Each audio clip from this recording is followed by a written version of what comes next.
Hello everyone, I am Subhana, Assistant Professor from Computer Science and Engineering Department in SNS College of Technology.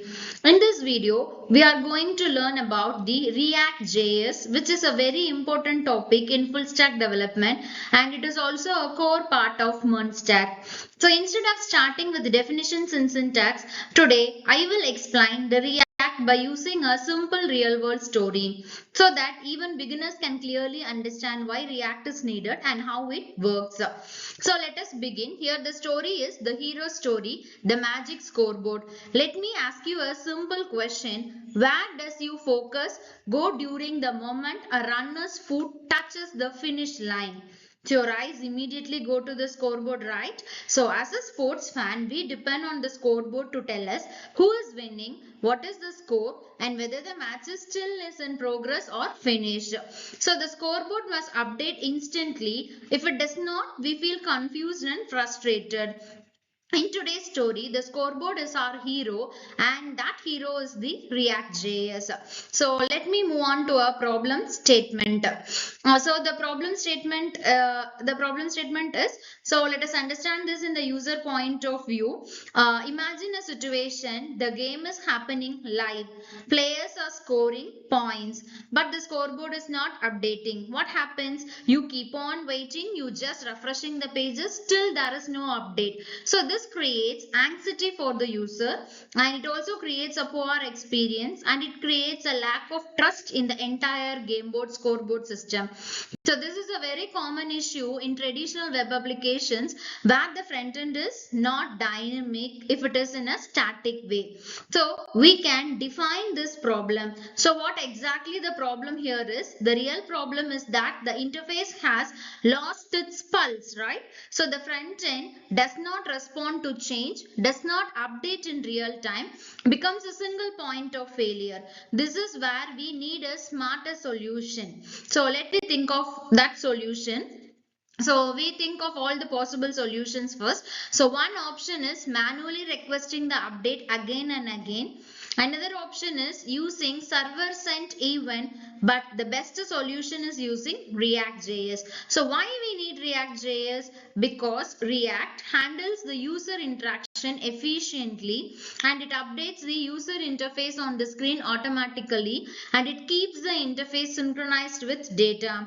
React also behaves like a live stadium scoreboard that updates instantly. So this is the reason why we are choosing the React for solving this issue. So now let us understand what React JS is. So React JS is a JavaScript library used to build interactive user interfaces. This is developed by Facebook. So React will works using the components. Each part of the UI is a component. For example, a clock is one component, a scoreboard is another component, and a button is another more component. So this makes the application modular, reusable, and which is easy to maintain.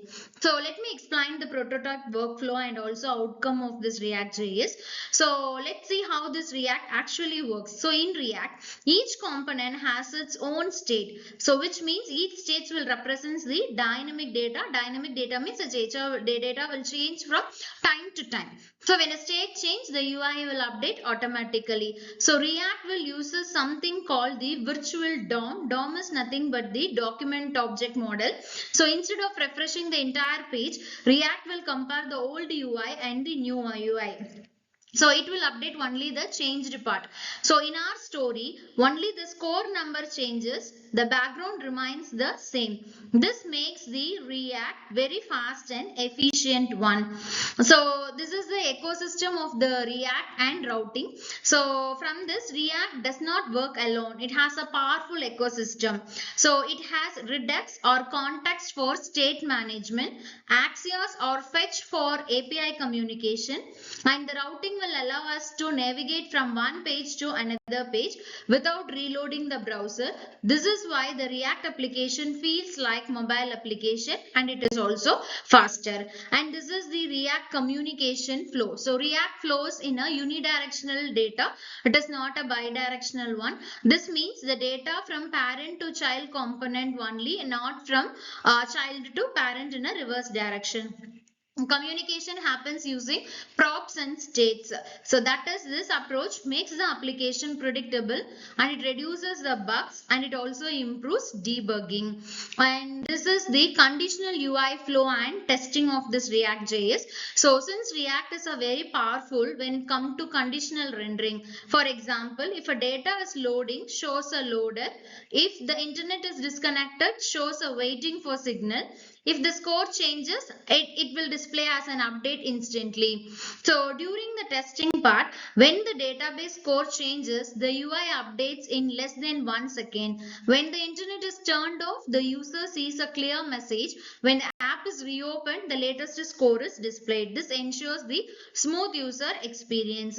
Let me see the applications of React. So React is widely used in live score application, e-commerce platform, and in any dashboard, social media application, and in real-time chat system. So anywhere the UI must be fast, dynamic, and responsive. For that, React will be very useful and efficient front end JavaScript. So to summarize this, React is a component based model. It uses the virtual DOM. It manages the state and event efficiently. Now now we do a small hands-on activity. So just you build a digital light switch.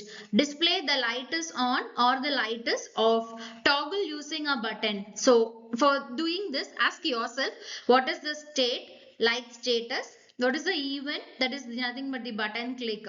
Okay, so just you ask yourself about this question, and you just develop a code for building a digital light switch. Okay, so this brings us to end of today's sessions on React JS. I think the video is very useful for you, and also you understand about the React JS in a depthful manner. So thank you for watching. Happy learning, and see you in the next video.